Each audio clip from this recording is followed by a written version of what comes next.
आज की इस मीटिंग से हम समझेंगे। तो क्या होता है ये Recording in progress. क्या होता है ये पैरालिसिस की प्रॉब्लम? यानी कि Recording stopped. जब आपकी बॉडी में देखिए आप अपनी मसल कंट्रोल को खुद कंट्रोल नहीं कर पाते। Recording in progress. Recording stopped. Paralysis की प्रॉब्लम देखिए प्रिवेंशन, ट्रीटमेंट और लाइफस्टाइल प्लान पर आज हम डिस्कशन करने वाले हैं। सबसे पहले आइए समझते हैं आखिरकार ये प्रॉब्लम होती क्या है। इसका सिंपली मतलब है कि आप अपने मसल फंक्शन को उसके कंट्रोल को आप खो देते हैं। यानी कि टेम्पररी या परमानेंट किसी भी एरिया की मसल्स का वॉलेंटरी कंट्रोल आप खो देते हैं। Recording in progress. आप किसी भी अपनी मसल को कंट्रोल नहीं कर पाते हैं। Sir Recording I hope stopped. Recording bar bar on कर रहे हैं कोई, तो आप एक बार वो चेक कर लीजिए। पैरालिसिस की प्रॉब्लम देखिए कब होती है हमारे अंदर, जब हम अपनी मसल्स का अपनी बॉडी में किसी मसल्स के पार्ट को मूव नहीं कर पाते हैं। हम सभी जानते हैं हमारा जो नर्वस सिस्टम है वो दो Recording in progress. यानी कि Recording stopped. एक होता है हमारा सेंट्रल नर्वस सिस्टम और एक होता है peripheral nervous system. Central nervous system में देखिए क्या आता है, हमारा ब्रेन और हमारी स्पाइनल कॉर्ड। आप ऐसे समझिए, आप अभी बैठे हैं सभी, आप अपने पैर की सबसे छोटी उंगली को हिला पा रहे हैं, उसको मूव कर पा रहे हैं। वो कैसे हो रहा है? क्योंकि आपका मसल कंट्रोल है, आपका माइंड वहां से वो सिग्नल भेज रहा है। आप किचन में किसी बहुत गर्म बर्तन को टच करते हैं तो एकदम से अपना हाथ पीछे करते हैं। वो कैसे हो रहा है? क्योंकि अगेन देखिए आप अपने मसल को कंट्रोल कर पा रहे हैं सेंसरी और मोटर न्यूरॉन्स के थ्रू। सेंसरी न्यूरॉन्स आपकी बॉडी में देखिए कुछ भी आप गरम टच करेंगे तो वो सिग्नल जाएगा आपके ब्रेन तक और ब्रेन से सिग्नल जाएगा आपकी मसल्स तक मोटर न्यूरॉन्स के थ्रू, जिसके माध्यम से आप अपनी मसल Recording in progress. पीछे करते हैं। तो आज हम समझेंगे कैसे आप मसल कंट्रोल को अपने बॉडी में देखिए रेगुलेट कर सकते हैं, यानी पैरालिसिस की प्रॉब्लम को ठीक कर सकते हैं। कुछ Recording लाइफस्टाइल stopped. और कुछ हमें गामा ओरिजिनॉल के माध्यम से प्रिवेंशन लेना है और ट्रीटमेंट में मदद लेना है। एंड अपनी बॉडी में देखिए कुछ चेंजेस करने के लिए हमें एक्सरसाइज भी करनी है। तो पैरालिसिस की प्रॉब्लम क्या होती है? जब आप अपनी बॉडी में मसल कंट्रोल को खो देते हैं, यानी वॉलेंटरी फंक्शन को खो देते हैं, अपनी मर्जी से उस मसल पार्ट को जहां पे भी पैरालिसिस हुआ है उसको मूव नहीं कर पाते हैं। और ये प्रॉब्लम देखिए आज इंडिया की वर्किंग पॉपुलेशन में 30 से 50 साल वाली उम्र के लोगों को सबसे ज्यादा हो रही है। इंडिया में इसके आंकड़े दिन ब दिन बढ़ते जा रहे हैं। इसीलिए आज बहुत ज्यादा जरूरी है कि हम इस प्रॉब्लम को डिटेल में समझें और लोगों को अवेयर करें। कुछ टाइप्स में बांटा गया है पैरालिसिस को, पार्शियल, कंप्लीट, परमानेंट और टेम्पररी। क्या होते हैं ये different types of paralysis? Partial में देखिए क्या होता है, आप अपनी बॉडी का उस फंक्शन को थोड़ा बहुत कंट्रोल कर सकते हैं, यानी आपकी मसल्स में बहुत ज्यादा वीकनेस आ जाती है, आपकी बॉडी में बहुत ज्यादा वीकनेस आ जाती है, लेकिन फिर भी कुछ कंट्रोल आपका रहता है, पूरी तरह से कंट्रोल नहीं जाता। लेकिन वही कंप्लीट पैरालिसिस में क्या होता है, आप उस पार्ट को मूव ही नहीं कर पाते, यानी जिस पार्ट में पैरालिसिस अटैक आया है उस पार्ट को आप बिल्कुल मूव नहीं कर पाते, बिल्कुल भी कंट्रोल नहीं कर सकते। ये होता है कंप्लीट पैरालिसिस। परमानेंट पैरालिसिस दोस्तों एक ऐसी कंडीशन है जहां पर आपके न्यूरॉन्स, नर्व सेल्स, हमारे देखिए ब्रेन में जो स्पाइनल कॉर्ड में जो सेल्स हैं, पूरी बॉडी में सेल्स फैले हुए हैं, न्यूरॉन्स, नर्व सेल्स, आप इन सेल्स को कंट्रोल ही नहीं कर पाते। इसका पूरी तरह से डैमेज हो जाता है। परमानेंट पैरालिसिस एक ऐसी कंडीशन है जिसके इफेक्ट को देखिए रिवर्स नहीं किया जा सकता, यानी कि ये क्यूरेबल नहीं है, ये इरिवर्सिबल है। इसके इफेक्ट को रिवर्स नहीं किया जा सकता। तो आप सबने ध्यान देना है कि आपने परमानेंट पैरालिसिस से बचना है, अपने आप को बचाना है। टेम्परेरी पैरालिसिस अक्सर ये जेनेटिक होता है, यानी कुछ समय तक आपको कुछ टाइम के लिए पैरालिसिस हुआ, आपने प्रॉपर ट्रीटमेंट करवाया, प्रॉपर चेकअप करवाया, ठीक हो गया, लेकिन दोबारा कुछ समय बाद ये आपको प्रॉब्लम आई। ये अक्सर जेनेटिक यानी आपकी जीन्स में म्यूटेशन के कारण होता है। सोडियम और कैल्शियम आयन की कमी के कारण वो आयन पास ऑन नहीं हो पाते, तो ये प्रॉब्लम आपको तब होती है। आज हमने कॉजेस पर भी ध्यान देना है कि क्या कॉज है पैरालिसिस के। सबसे मुख्य कारण है स्ट्रोक। आपने सुना होगा किसी पर्सन को स्ट्रोक आया और पैरालिसिस हो गया, उसकी हाफ बॉडी पैरालाइज हो गई। तो क्या होता है ये स्ट्रोक? स्ट्रोक बेसिकली इसका मतलब है कि आपकी ब्रेन में हेमोराज हो जाना, यानी आपकी ब्रेन में किसी नस का रप्चर हो जाना। रप्चर कैसे होगी, इसके बहुत सारे कारण हैं। पहला कारण है कोलेस्ट्रॉल। किसी तरह का कोई जमाव हमारे ब्लड वेसल्स में, जिसकी वजह से ब्लड बहुत ज्यादा प्रेशर के साथ फ्लो करेगा, सरफेस एरिया क्योंकि कम हो जाएगा, तो वो एक कारण है। दूसरा हाइपरटेंशन, हाई ब्लड प्रेशर, उच्च रक्तचाप की प्रॉब्लम, जो कितने सारी बीमारियों को उत्पन्न करता है हमारी बॉडी में। हार्ट अटैक्स के 50% जितने भी हार्ट अटैक ग्लोबली हो रहे हैं, उसके पीछे का कारण है हाइपरटेंशन। इसे एक साइलेंट किलर भी कहा जाता है, यानी हमें पता नहीं लगता, सिम्टम्स बहुत देर से आते हैं, लेकिन हमारी बॉडी में बहुत सारा नुकसान हाइपरटेंशन के कारण हो जाता है। हाइपरटेंशन के कारण आपको स्ट्रोक की समस्या भी हो जाती है। इसी तरह से प्रोलॉन्ग डायबिटीज, अगर बहुत लंबे समय तक डायबिटीज रह रही है, तो वो भी आपकी ब्रेन की जो नसें हैं उनको डैमेज करेगा। इसके अलावा दोस्तों, हमारे अंदर पैरालिसिस होने के और क्या कारण है?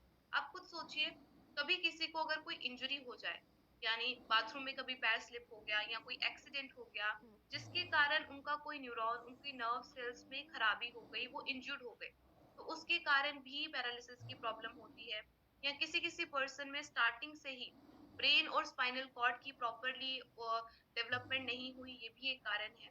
बहुत बहुत तरह की डिजीजेस, मोटर न्यूरॉन डिजीजेस जैसे एएलएस लंबे समय तक हो, वो भी पैरालिसिस का कारण बन सकता है। Auto immune diseases, auto immune diseases ऐसी डिजीजेस होती हैं जब आपकी बॉडी के सेल्स खुद के सेल्स को अटैक करने लगते हैं। आपने एक ऑटो इम्यून डिजीज का नाम जरूर सुना होगा, जीबीएस। कोरोना काल में आपने सुना होगा कि कोविशील्ड लगाई, कोवैक्सीन लगवाई, उसके बाद जीबीएस हो गया। क्या होती है ये जीबीएस की डिजीज? हमने बात की न्यूरॉन्स, नर्व सेल्स जो हमारे ब्रेन में, हमारे स्पाइनल कॉर्ड में है, हमारी पूरी बॉडी में है, नर्व्स जिसके थ्रू मैसेज पास ऑन हो रहे हैं, उन्हीं नर्व सेल्स के ऊपर एक पतली सी शीथ होती है, माइलिन शीथ। उस माइलिन शीथ के द्वारा ही सारे मैसेजेस पास ऑन होते हैं। वो माइलिन शीथ देखिए खराब हो जाती है जीबीएस की डिजीज में। अब आप सोचिए, अगर वो माइलिन शीथ ही खराब हो गई, तो वो सारे मैसेजेस कैसे पास ऑन होंगे? तो वो होती है जीबीएस की डिजीज। ऐसे ही कई सारे और न्यूरोटॉक्सिन्स, अगर किसी इंसेक्ट ने बाइट कर लिया, यानी जिसे हम टिक डिजीजेस कहते हैं, न्यूरोटॉक्सिन्स रिलीज हो गए, जिसके कारण अगेन पैरालिसिस हो सकता है। तो मुख्य रूप से 3 कारण हैं। पहला स्ट्रोक, दूसरा किसी तरह की कोई इन्फेक्शन, तीसरा किसी तरह की कोई इंजरी जिसके कारण हमारी बॉडी में पैरालिसिस हो सकता है। अब हमने कॉजेस पर बात कर लिया, सिम्टम्स और डायग्नोसिस क्या होगा? सिम्टम्स में देखिए, आप अपनी मसल फंक्शन को खो देंगे, यानी उस एरिया के मसल्स को आप खुद से कंट्रोल नहीं कर पा रहे हैं, और उस जगह पर आप इफेक्टेड एरिया पर लॉस ऑफ फीलिंग, यानी आपको कुछ फील नहीं होगा। कोई ठंडी चीज लगाएगा, कोई गर्म चीज लगाएगा, आपको बिल्कुल भी फील नहीं होगा। तो ये बहुत ज्यादा जरूरी है, देखिए, हम समझे कि कैसे Recording in इसके सिम्टम्स progress. रहने वाले हैं। लॉस ऑफ मसल फंक्शन, और उस एरिया में आपको स्टिफनेस भी फील हो सकती है, यानी कि कुछ लोगों को बहुत ज्यादा टाइट लगता है वो एरिया, अंदर से ऐसा लगता है झुंझुनाहट हो रही है, कोई सुइयां चुभा रहा है। तो ये सारे सिम्टम्स रहेंगे। अगर आपको इनमें से कोई भी सिम्टम दिखता है, अपने अपने अंदर दिखता है, अपने आसपास किसी पर्सन में दिखता है, तो जरूर देखिए उनको न्यूरोलॉजिस्ट के पास लेके जाएं, प्रॉपर उनका चेकअप करवाएं, क्योंकि इस केस में पैरालिसिस 6 महीने के अंदर अंदर अगर आप इसका प्रॉपर ट्रीटमेंट ले लेते हैं, तो इसका रिवर्सल हो सकता है, आप इससे बच सकते हैं। लेकिन वहीं अगर आप डिले करते रहेंगे, इसको इग्नोर करते रहेंगे, तो ये आगे चलकर बीमारी और बढ़ती जाएगी, और इसका रिकवरी रेट उतना ही कम होता जाएगा। जरूर ध्यान दें, अगर इनमें से कोई सिम्टम है तो टेस्ट जरूर करवाएं, न्यूरोलॉजिस्ट के पास जाएं। कुछ देखिए टेस्ट डायग्नोसिस के होते हैं, क्या होता है, मैग्नेटिक रेजोनेंस इमेजिंग, एमआरआई किया जाता है, सीटी स्कैन किया जाता है, कुछ लोगों का एक्सरे भी किया जाता है, क्योंकि इंजरी के कारण भी हो सकता है, तो एक्सरेज भी किए जाते हैं, न्यूरोलॉजिकल एग्जाम्स होते हैं, ईएमजी टेस्ट, इलेक्ट्रोमायोग्राम, जिसमें डॉक्टर ये चेक करता है कि आपकी बॉडी इलेक्ट्रिक इम्पल्सेस को किस किस तरह से ले रही है। तो ये सारे डायग्नोसिस होते हैं पैरालिसिस के, जरूर करवाएं अगर कोई भी सिम्टम आपको आता है। बार बार मैं कह रही हूँ, प्रिवेंशन देखिए हमेशा बेटर है क्योर से। हमने सुना है अक्सर, prevention is better than cure. हम क्यों वेट करें, कोई बीमारी हमें होगी उसके बाद हम चेकअप करवाएंगे, उसके बाद हम गामोरिस्मोल का सेवन करेंगे? अगर पहले से ही हम सतर्क रहें और सारे प्रिवेंशंस लेते हुए चलें, तो हमें ये बीमारियाँ कभी होंगी ही नहीं। अब कुछ लाइफस्टाइल प्लान डिस्कस करते हैं पैरालिसिस की मैनेजमेंट के लिए। आपको कुछ डाइट पर भी ध्यान देना होगा, क्योंकि अक्सर कहा जाता है, जैसा खाइए वैसा आपका तन मन बन जाता है, यानी you are what you eat. आप वही हैं जो आप खा रहे हैं। तो हमें अच्छा खाना है और अच्छा बनना है, रेगुलर एक्सरसाइज करनी है। आप सबके पास स्मार्टफ़ोन्स हैं, आप डेली चेक कर सकते हैं, कितने स्टेप्स आपने चले, डेली इंश्योर कीजिए आप 12,000 स्टेप्स तो चल ही रहे हैं। कुछ सप्लीमेंटेशन जो मैं आप सबके साथ ज़रूर डिस्कस करूँगी आगे इस मीटिंग में। देखिए, इस पिरामिड के माध्यम से आपको समझाया जा रहा है कि आपने एक बैलेंस डाइट लेनी है। यानी बैलेंस डाइट का मतलब क्या है? सारी चीज़ों का सेवन करना है जो आपकी बॉडी को चाहिए। सबसे पहले क्या, सबसे ज़्यादा जो मात्रा में लेना है वो पिरामिड के सतह में, यानी सबसे बड़ी सतह जो है पिरामिड की वो नीचे वाली है। उसमें क्या है? बहुत सारी वेजिटेबल्स और फ्रूट्स का आपने सेवन करना है। फ्रूट्स तो देखिए हम कच्चे ही खाते हैं, कुछ ऐसी वेजिटेबल्स हैं जिसे आप रॉ खा सकते हैं। तो ज़रूर ये भी इंश्योर कीजिए कि आप वेजिटेबल्स जो है उसका सैलेड बनाकर खाएँ, आपकी सेहत के लिए अच्छा है। देन ग्रेन्स, ग्रेन्स में हमें मोटा अनाज जो हम पहले खाया करते थे, जवार, रागी, बाजरा, ये अपनी डाइट में दोबारा ऐड करना है। रिफाइंड कार्बोहाइड्रेट का यूज़ कम से कम करना है।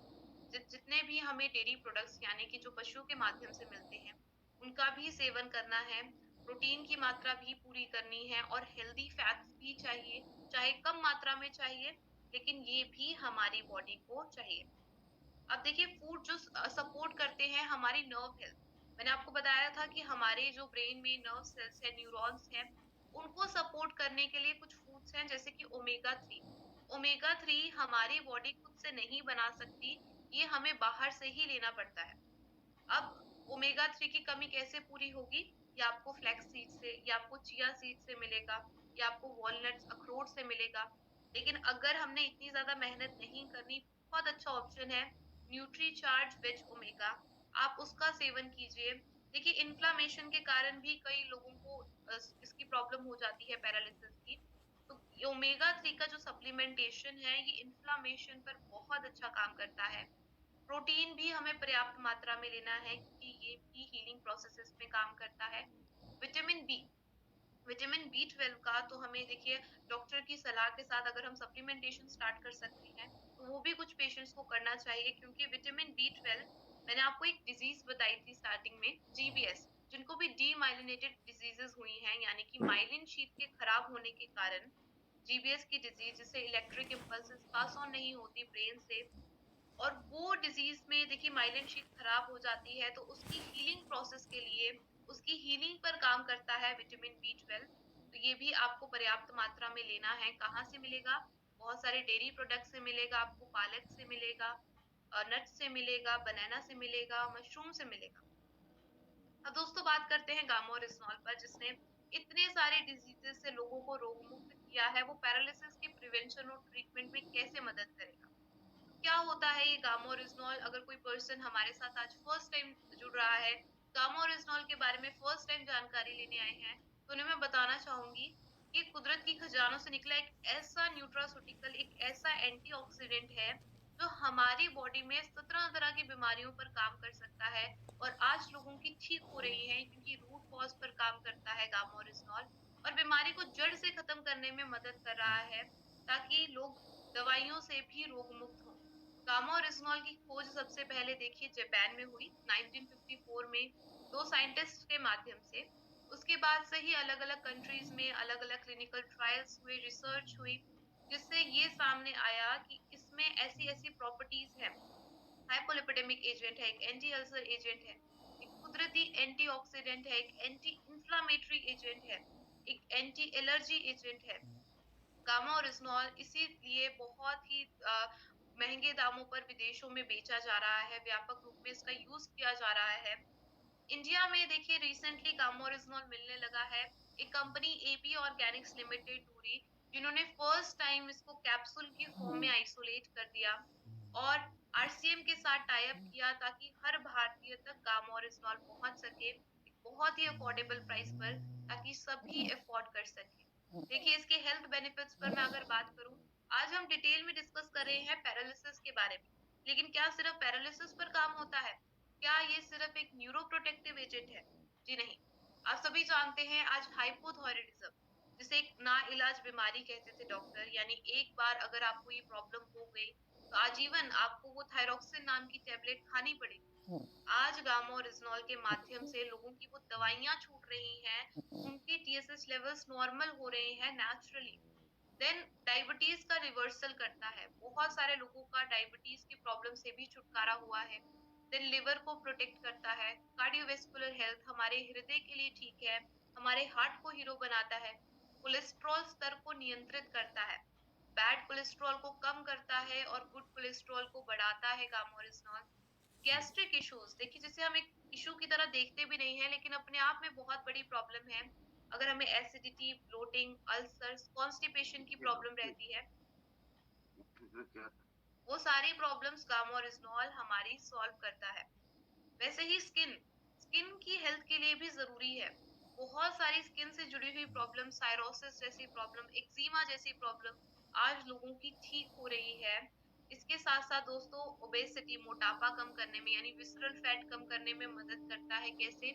मेटाबॉलिज्म को बढ़ाकर, हमारी मसल मास को बढ़ाकर, एंड इन्फ्लामेशन को कम करके। सूजन सूजन एक ऐसी प्रॉब्लम है जो हमें नहीं दिख रही। बाहरी सूजन तो देखिए हमें दिख जाती है, लेकिन जो हमारे अंदर हो रही है, अगर वो क्रोनिक हो जाए, लंबे समय तक हो जाए, तो बहुत सारा नुकसान हो सकता है। आज उस सूजन से भी हमें बचा रहा है गामोरिजनॉल, क्योंकि एक एंटी इन्फ्लामेटरी एजेंट भी है। देखिए, हमारी इम्यूनिटी 3 पड़ावों पर डिसाइड होती है। कितनी ज़्यादा सूजन है हमारे अंदर, कितने ज़्यादा फ्री रेडिकल डैमेज है, यानी कि कितना ज़्यादा ऑक्सीडेटिव स्ट्रेस है, और एलर्जी, कितनी ज़्यादा एलर्जी है। इन 3 पड़ावों पर डिसाइड होती है हमारी इम्यूनिटी। एंड गामा ओरिजिनॉल इन तीनों चीज़ों पर काम करता है। इसकी सबसे बड़ी प्रॉपर्टी है कि ये कुदरती शक्तिशाली, दुनिया का सबसे शक्तिशाली एंटीऑक्सीडेंट है। यानी फ्री रेडिकल्स को न्यूट्रलाइज करेगा, हमारी बॉडी में जितने भी फ्री रेडिकल्स के कारण डैमेज हो रहा है उसको कम करेगा। देन दूसरा एक एंटी इंफ्लामेटरी एजेंट है, यानी सूजन को कम करेगा। एंड तीसरा एक एंटी एलर्जी एजेंट है। रूट कॉज पर काम होता है, हमारे ब्रेन में एब्सॉर्ब होकर कुछ ऐसे हॉर्मोन्स रिलीज करवाता है, फील गुड हॉर्मोन्स, जैसे एंडोर्फिन नाम हार्मोन, जिससे हम खुश रहते हैं, स्ट्रेस फ्री भी रहते हैं। तो ज़रूर आप इसके बारे में डिटेल में चेक कर सकते हैं, इसका मैकेनिज्म ऑफ एक्शन कैसे एक न्यूरोप्रोटेक्टिव इफेक्ट्स इम्पार्ट करता है, इसकी antioxidant properties and anti inflammatory properties. कुछ क्लिनिकल ट्रायल्स, देखिए ज़्यादा डिटेल में नहीं जाऊंगी, बस मैं आपको बताना चाहती हूँ कि बहुत सारे क्लिनिकल ट्रायल्स हुए हैं, रिसर्च हुई हैं, जो इस बात की पुष्टि करती हैं कि गामा ओरिजिनॉल कैसे एक न्यूरोलॉजिकल हमारे बॉडी में देखिए एक एजेंट की तरह काम करेगा, हमारी न्यूरो हेल्थ के लिए काम करेगा। एक स्टडी हुई है आपके सामने, पार्किंसन डिजीज, जो रैट्स में सिम्टम्स पाए गए वो कम हुए जब उनको गामा ओरिजिनॉल दिया गया। ऐसे ही मैग्नीज के कारण जो टॉक्सिसिटी होती है, जो अगर बहुत ज्यादा हो जाए हमारे ब्रेन में पैरालिसिस तक हो सकता है, उसकी टॉक्सिसिटी को भी कम करता है गामा ओरिजिनॉल। और देखिए, एक एंटी एंजाइटी एजेंट, एक एंटी डिप्रेसेंट की तरह काम करता है गामा ओरिजिनॉल। इसके अलावा मैं आपको बताना चाहूंगी कि चाइना में एक पेटेंटेड इंजेक्शन है, जो उन लोगों को लगाया जाता है जिनको पैरालिसिस अटैक आता है, यानी कि उस अटैक को 1 घंटे के अंदर अंदर रिवर्स करने के लिए उन्हें वो इंजेक्शन लगाया जाता है। चाइना में एक पेटेंटेड इंजेक्शन यूज हो रहा है। देखिए किस लेवल पर गामा ओरिजिनॉल को यूज किया जा रहा है। हमें इतनी सारी नॉलेज मिल रही है, तो क्यों ना हम इसका ज्यादा से ज्यादा लाभ उठाएं। आज कैंसर के ट्रीटमेंट में, प्रिवेंशन में मदद कर रहा है गामा ओरिजिनॉल। एक उम्मीद जरूर दे उन पेशेंट्स को, ताकि वो भी ठीक हो सके। गामा ओरिजिनॉल कैसे लेना चाहिए? अगर आप बिल्कुल हेल्दी हैं तो 2 कैप्सूल डेली एटलीस्ट लेने हैं। सुबह नाश्ते से पहले 1 कैप्सूल, और रात को डिनर से पहले 1 कैप्सूल। ये आपकी डाइट का पार्ट होना चाहिए। जैसे आप खाना खाना नहीं भूलते, वैसे ही गामा ओरिजिनॉल खाना भी नहीं भूलना है। कुछ सक्सेस स्टोरीज जिन्होंने पैरालिसिस एक्चुअल में अपनी बॉडी में ठीक किया, वो मैं आप सबके साथ शेयर करना चाहती हूँ। जरूर ये टेस्टिमोनियल वीडियोस ध्यान से देखिए। पैरालाइज अटैक हुआ था, मैं तब से गामा लेने की शुरुआत की, और आप में से बाइक चलाना 1 साल से पैरालाइज उठ पाते थे ना बैठ पाते, लेकिन गामा ओरिजिनल लेने के बाद हमको बहुत फर्क पड़ा। एक व्यक्ति राजेंद्र यादव था, उसका जो है लेफ्ट साइड में पैरालिसिस हो गया था, और वो घर पे बैठे हुए थे, और मैं वहाँ गया, उनको एडवाइस किया कि आप ये गामा ओरिजिनल लो। लगातार 3 महीने लेने के बाद में बहुत ज्यादा इम्प्रूवमेंट हुआ, और 6 महीने लगातार लेने के बाद वो व्यक्ति आज चल रहा है और बहुत ही फिट है, सारे काम वो खुद कर रहे हैं। से बड़े स्तर पे जिससे हमको फायदा हुआ, लोग हाथ पैर उठने लगे, चलने लगे गामा ओरिजिनल से। देखिए, आपने देखा लोग अपने टेस्टिमोनियल वीडियोस हमारे साथ शेयर कर रहे हैं आज कि कैसे बेड से उठ नहीं पाते थे, चल फिर नहीं पाते थे। आज गामा-ओरिजिनॉल के माध्यम से चल फिर पा रहे हैं, ठीक हो पा रहे हैं। तो दोस्तों आप भी हो सकते हैं, आपको भी गामा-ओरिजिनॉल रिकमेंड करना है। देखिए कुछ डाइट चार्ट भी मैं आपको बताना चाहूँगी पैरालिसिस के मैनेजमेंट के लिए। जिन पेशेंट्स को ये ऑलरेडी है, उनको कैसे आपने गामा-ओरिजिनॉल देना है और क्या डाइट चार्ट फॉलो करवाना है। क्योंकि उनकी रूखी-सूखी डाइट हम रखते हैं जिनके कारण प्रोटीन की मात्रा, कार्बोहाइड्रेट की मात्रा कम हो जाती है। ऑलरेडी वो इतने ज़्यादा वीक फील करते हैं, उनकी मसल्स वीकनेस फील करती हैं और ज़्यादा उनका वेट लॉस हो जाता है। तो आपने क्या करना है, पैरालिसिस जिन पेशेंट्स को है, उनको सुबह अर्ली मॉर्निंग उठ के सुबह उनको 1 ग्लास गुनगुने पानी के साथ 1 चम्मच राइस ब्रेन ऑयल देना है। देन मॉर्निंग में ब्रेकफास्ट 2 कैप्सूल गामा-ओरिजिनॉल के देने हैं। उसके बाद उन्हें कोई भी हेल्दी ऑप्शन इनमें से आप बनाकर खिलाइए, आप इसका स्क्रीनशॉट ले सकते हैं। ये ब्रेकफास्ट ऑप्शंस रहेंगे उनके पास, वेजिटेबल चीला या पोहा, मूँग दाल चीला आप बनाकर खिला सकते हैं। अगर वो एग्स ले सकते हैं तो स्पेशली एग्स का जो बाहर वाला पार्ट है, व्हाइट वाला पार्ट वो ज़रूर दें। देन मिड मॉर्निंग उनकी डाइट को छोटे-छोटे पार्ट्स में डिवाइड करना है, यानी दिन में आपने उसको 4 से 5 बार उन्हें ये डाइट फॉलो करवानी है, पूरी तरह से उनको ठीक करना है। उसके लिए आपने ये इंश्योर करना है कि कोकोनट वाटर जब भी वो एक्सरसाइज कर रहे हैं, उसके बाद उनकी मसल्स में अगर क्रैम्प्स हो जाते हैं, तो उसके लिए आपने पानी भरपूर देना है, पानी की कमी नहीं होने देनी। कोकोनट वाटर दीजिए, कुछ फ्रूट्स दीजिए मिड मॉर्निंग में यानी दोपहर के खाना खाने से पहले। देन लंच में अगेन 2 कैप्सूल गामा-ओरिजिनॉल के देने हैं। उसके अलावा आप कुछ भी इनमें से हेल्दी ऑप्शंस मिक्स वेज दाल राइस के साथ, मल्टीग्रेन चपाती के साथ उन्हें खाना दीजिए। आप इसका स्क्रीनशॉट ले सकते हैं। इवनिंग में अगेन उनको हर्बल टी यानी किसी तरह की कोई ग्रीन टी या हर्बल टी दें, साथ में जूस बनाकर दें। चुकंदर का जूस दे सकते हैं, कैरेट का जूस दे सकते हैं, पाइनएप्पल जूस उन्हें दें। ये आपने इवनिंग में करना है। एंड डिनर में अगेन 2 कैप्सूल गामा-ओरिजिनॉल के देने हैं और प्रोटीन की कमी पूरी करने के लिए उन्हें कोई भी सूप बनाकर दें, वेज सूप सोया का सूप बनाकर दें या दाल का एक थिक सूप बनाकर दे सकते हैं। ये आपने उन्हें डिनर में देना है। गामा-ओरिजिनॉल कितनी बार देना है? 3 टाइम देना है 2-2 कैप्सूल। ऐसे ही कैंसर के केस में भी 2-2 कैप्सूल 3 टाइम देना है। अगर कोई प्रॉब्लम है नॉर्मल कोलेस्टेरॉल की, हाइपरटेंशन की, हाइपोथायरायडिज्म की, डायबिटीज की, इन्फ्लेमेशन की या जॉइंट्स में कोई प्रॉब्लम है, तब आपको 2-2 कैप्सूल देने हैं। सुबह नाश्ते से पहले 2 कैप्सूल और रात को डिनर से पहले 2 कैप्सूल। ये आपने फॉलो करना है, कुछ भोजन अवॉइड करना है जैसे बटर, घी दही वगैरह बहुत ज़्यादा खट्टी चीज़ें उन्हें नहीं देनी है। बाहर का प्रोसेस्ड खाना नहीं देना है और एक्सरसाइज करवाते रहिए। एक्सरसाइज बहुत ज़्यादा ज़रूरी है, जैसे भी उनके फिजियोथेरेपिस्ट ने बताया है कि ऐसे-ऐसे एक्सरसाइज करनी है, वैसे रेगुलर उनको कंटिन्यूअसली करवाते रहें और रूटीन स्क्रीनिंग देखिए करवाते रहें। अगर आप एक बैलेंस डाइट लेते हैं, एक प्रॉपर भोजन यानी कि उसमें सारे न्यूट्रिएंट्स हैं वो लेते हैं, रेगुलर एक्सरसाइज करते हैं, ऐसे हानिकारक पदार्थों का सेवन नहीं करते, स्मोकिंग एंड अल्कोहल कंजम्पशन, अपना वेट नॉर्मल रखते हैं, बीएमआई इंडेक्स नॉर्मल रखते हैं और रेगुलर हेल्थ चेकअप करवाते रहेंगे अगर आप, तो आप इस बीमारी से खुद को दोस्तों बचा सकेंगे। ये डेली इंश्योर कीजिए कि क्या आप एक बैलेंस डाइट ले रहे हैं, क्या आप रेगुलर एक्सरसाइज कर रहे हैं, क्या आपका वेट नॉर्मल है, क्या आपका कोलेस्ट्रॉल नॉर्मल है, क्या आपका हाइपरटेंशन की प्रॉब्लम क्या आपको है? अगर है तो उसको आज ही ठीक करें यानी कि उसको चेकअप करवाएँ और गामा ओरिजिनॉल का सेवन करना स्टार्ट करें और अपने हाइपरटेंशन को, हाई ब्लड प्रेशर को मैनेज करें। गुरुकुल का सेशन होता है देखिए सुबह-सुबह 6:30 बजे रोज़ स्पेशल सेशन होता है गामा ओरिजिनॉल का सैटरडे को, आप वो भी जॉइन कीजिए। दोस्तों आप सभी जानते हैं एक हेल्थ मिशन पर काम हो रहा है। स्वास्थ्य रक्षा मिशन के तहत एक रोग मुक्त भारत के निर्माण पर काम हो रहा है, डिजीज फ्री इंडिया बनाने के मिशन पर काम हो रहा है। इस मिशन में आपने अपना योगदान कैसे देना है? सबसे पहले गामा ओरिजिनॉल का सेवन खुद करके, उसके बाद कुछ फ़ॉलो अप हमने करना है, आप इसका स्क्रीनशॉट भी ले सकते हैं। आपने क्या करना है, जिन भी पर्सन को आप गामा ओरिजिनॉल दे रहे हैं, उन्हें पहले एक शॉर्ट वीडियो दिखाइए उनकी डिजीज से रिलेटेड जो भी उनको प्रॉब्लम है। शॉर्ट वीडियोस हमारे यूट्यूब चैनल पर अपलोड की गई हैं, डाइटिशियन ईशा विशिष्ट जी के चैनल पर, फॉरएवर हेल्दी विद ईशा जी के नाम से चैनल है। वहाँ पर शॉर्ट शॉर्ट वीडियोस अपलोड की गई हैं, क्योंकि किसी के पास भी इतना टाइम नहीं होता कि वो 1 घंटे की वीडियो देखे, तो आप वो शॉर्ट वीडियो उन्हें दिखाएँ, साथ में टेस्टिमोनियल वीडियोस दिखाइए। उसके बाद उन्हें कहना है कि आप अपने प्रॉपर सारे टेस्ट करवाएँ। CRP test, C reactive protein test, lipid profile test, इसके अलावा अगर उन्हें कोई थायराइड जैसी समस्या है तो thyroid test, HbA1c test diabetes के केस में, विटामिन बी 12 टेस्ट, ये सारे टेस्ट करवाने के बाद उन्हें गामा ओरिजिनॉल का सेवन स्टार्ट करना है। और प्रॉपर डाइट प्लान उन्हें बताइए। जैसे आज मैंने डाइट चार्ट डिस्कस किया कि पैरालिसिस की मैनेजमेंट के लिए आपने क्या डाइट लेनी है और क्या चीजें अवॉइड करनी है, ये सारी चीजें उन्हें बताएं। और उनको 7 दिन के अंदर अंदर फॉलो अप कॉल करके पूछें कि क्या वो प्रॉपरली फॉलो कर रहे हैं कि नहीं कर रहे।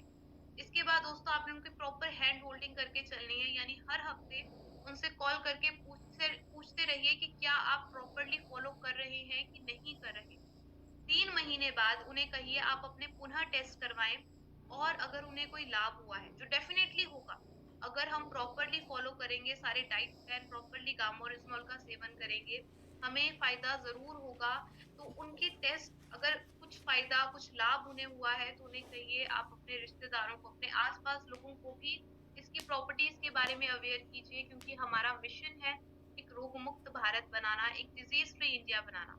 तो आप उन्हें ऐसा कहिए। एंड देन आपने क्या करना है, उनकी एक प्रोफेशनल टेस्टिमोनियल वीडियो रिकॉर्ड करनी है सारे रिपोर्ट्स के साथ।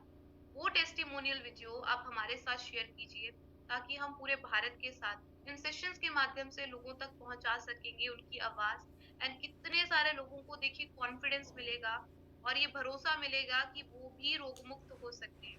तो ये फॉलो अप आप सबने करना है। आप सबका बहुत-बहुत शुक्रिया, इतने ध्यान से मुझे सुनने के लिए और इतना धैर्य बनाए रखने के लिए। मैं आशा करती हूँ आज का ये सेशन फ्रूटफुल रहा होगा। आपने पैरालिसिस के बारे में बहुत सारी जानकारी ली होगी और आप लोगों को भी रोग मुक्त करेंगे और खुद को भी रोग मुक्त करेंगे। गामा ओरिजिनॉल का सेवन स्टार्ट करेंगे। तो आप सबका